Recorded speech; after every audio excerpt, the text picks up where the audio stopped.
quick questions. France, I know you have family in France. I do. What on earth is going on in France? That's the first part. And the second part was something that you brought up. Well, not something you brought up, but something that the goal of this is a direct attack on capitalism. Let's be honest. Like, this is literally trying to remove the capitalists from the equation. In the same way, it's like we don't need kings and queens. We don't necessarily need CEOs in order to run our affairs. We can do this without it. And France. I've made my argument about what I think is going on in France, but you have family that's there, so you would be far more likely to understand it. Not to mention a Marxian perspective of this. And I know you have to go, so I'll let this be the last one. Okay, thank you, Jamarl. Yes, I could not agree more with you. I think what's going on in France is one of the most profound moments in modern history. And I say that even though it's not yet clear how this story is going to end and where exactly all these street demonstrations are going. But there's already enough that has happened in the last 10 days that this has been going on that some conclusions can be drawn. Here they are. The place to start understanding this is the crash, the capitalist global crash of 2008. What that crash did, besides causing massive unemployment and massive cutbacks in production and all of that, it was also a demonstration that the capitalist system hasn't learned in its entire 300-year history how to prevent this kind of instability, how to prevent these crashes. The downturns of capitalism happen every 4 to 7 years. The only difference is some of them are short and shallow, and some of them are long and deep. But everything has been tried to prevent them, and everything has failed. And that's a condemnation of this system's intrinsic instability. You know, in my classes, I reach across the podium when I teach this, and I look at my students and I say to them, if you lived with a roommate as unstable as capitalism, you would have moved out long ago. So look, what are you staying with this instability for? You are a young person, you know, in my class, you're... No, I'm not. I'm ancient. I'm far older than I look. Yeah, but you know what I mean. You know, I look at my students, they're in their 20s, and I say, you know, you haven't thought about it, but you're looking at a life that's going to be punctuated by economic downturns. They're going to come and hit you in your pocketbook. They're going to come and threaten your job. They're going to upset your family. They're going to threaten the future of your children. I mean, you're acting like it isn't there.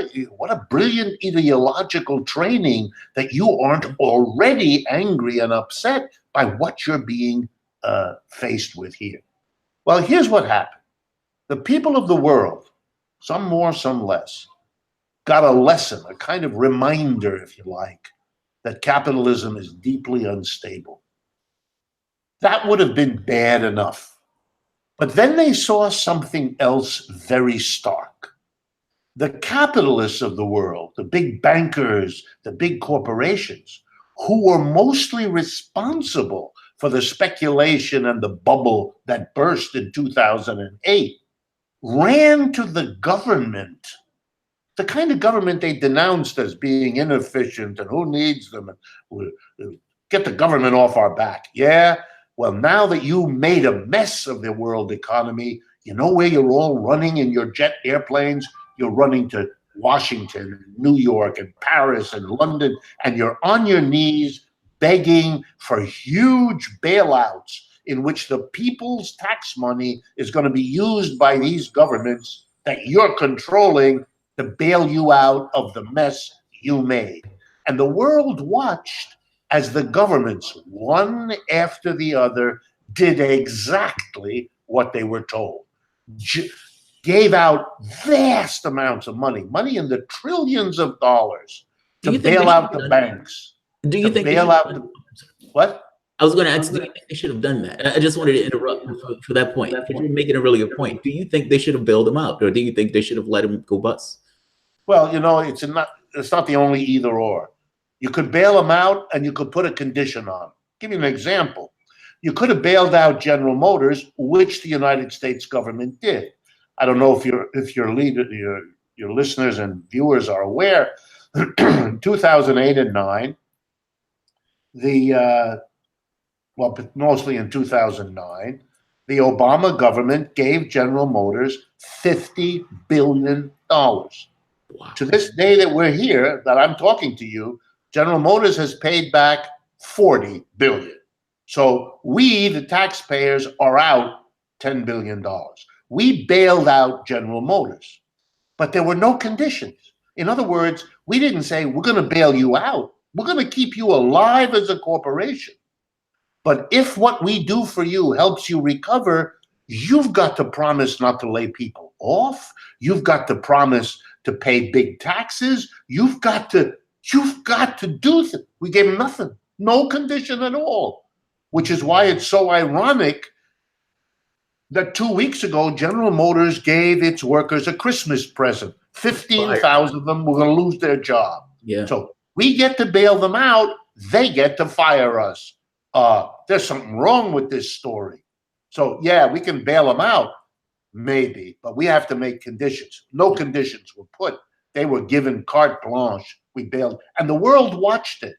And no sooner were the bailouts completed than the governments who had spent a fortune bailing out these companies announced to the mass of people in their society, we now have to have austerity.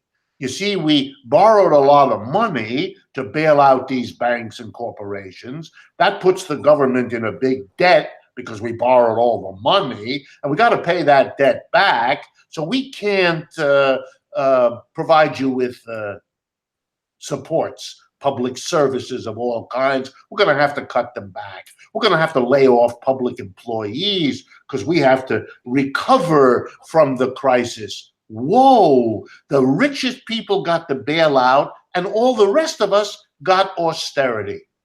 And I think the mass of people in the world, they understand they've been taken for a real big ride here. Yes. They've suffered a system that whacked them with a crash. Then they've watched the people who brought the crash get the big bailouts from the government. And then they were told the same government that just bailed out the richest people has to deliver austerity to you. Whoa, it's too much. You've been kicked one time too many. And I think what you're seeing is, first, people began to vote for folks. They voted for socialists because the socialists said, we'll fight against it. The socialists got elected. They didn't do crap. They didn't fight the austerity. They administered it. Yeah. You see it in Greece with Syriza. You saw it with France with Hollande. So then they went the other way. Okay, you socialists punked out on us. We're going to vote for right-wingers. And they did that with Trump. And they did that in a way with Brexit. And they did that with the Italian government a few months ago. That star, yeah. But guess what? The right wing is no better able to deal with this problem than the left wing. And here comes the importance of Paris and of France. 10 days ago, all the political parties were doing their usual political struggle. But the mass of the French people, having tried the left with Hollande and the Socialist Party and being disgusted, and then having voted for this Macron and being disgusted, they said to themselves, we've had it. We will not accept this system. We will not accept that the political parties are the only way to go because they have betrayed us. First the left and then the right. And so this is the anger of the mass of people saying, we're not going to be put off. We're not going to play parliamentary games. We're not even going to work with the regular parties.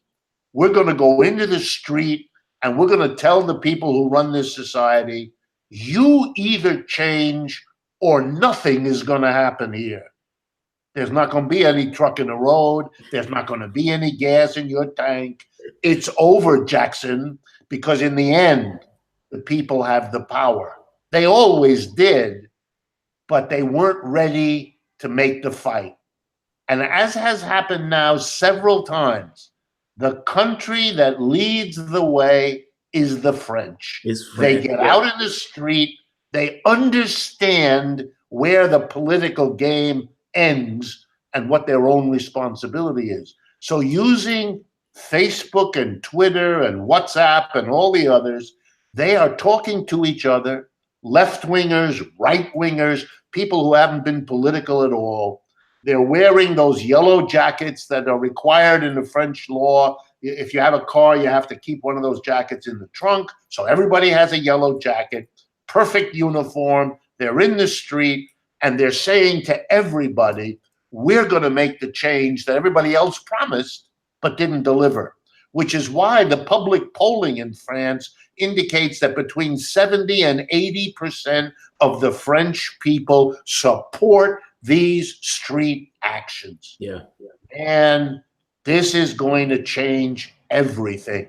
And believe me, what's going on in France is a major obsession of every other government in the world, because every other government has to ask itself, oh my God, is that around the corner for us too? Because 2 months ago, Mr. Macron had no concept that this could happen to him.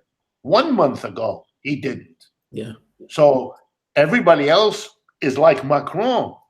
Mr. Trump is worried. Theresa May is worried. The new Salvini government in Italy they're all worried. And whoever replaces Mrs. Merkel in Germany is already worried. and they ought to be, because it's already spread. Belgium over the last 3 days has already had it. So it's already moving. And even if it doesn't this time, this is a big river has been crossed, and I don't think there's any going back. Wow. Professor Wolff, thank you very much, man. I really appreciate you coming on the show. Like I said, you're one of my favorite people. My mom loves you to death whenever she watches. So thank you, Professor Wolff, ladies and gentlemen. And is there anything you want to say to the audience before you leave? No, but if anything that I have said or argued is of interest, we maintain a number of places you can go and follow the work that we do. So if you allow me, I'd like to mention them. Go for it. One of them is our websites. The simplest one is democracyatwork.info. So all one word, democracyatwork.info. And the other thing is I do a regular weekly radio and television program. It's called Economic Update. It's available. You can get it on YouTube. We'd love for you to become a YouTube subscriber. Anybody who's interested, you just go to YouTube and look up Democracy at Work /Economic Update. That's the name of the program. And you can see the kinds of stuff I'm talking about. I do it every week. Very cool. All right, sir. Good to talk to you, and let's do it again in the future. Absolutely. Thank you. All right, guys, I'm going to end it here. You all have a good one. If you enjoyed the content, please feel free to share, like, subscribe. You can always support through PayPal or Patreon. Thanks all.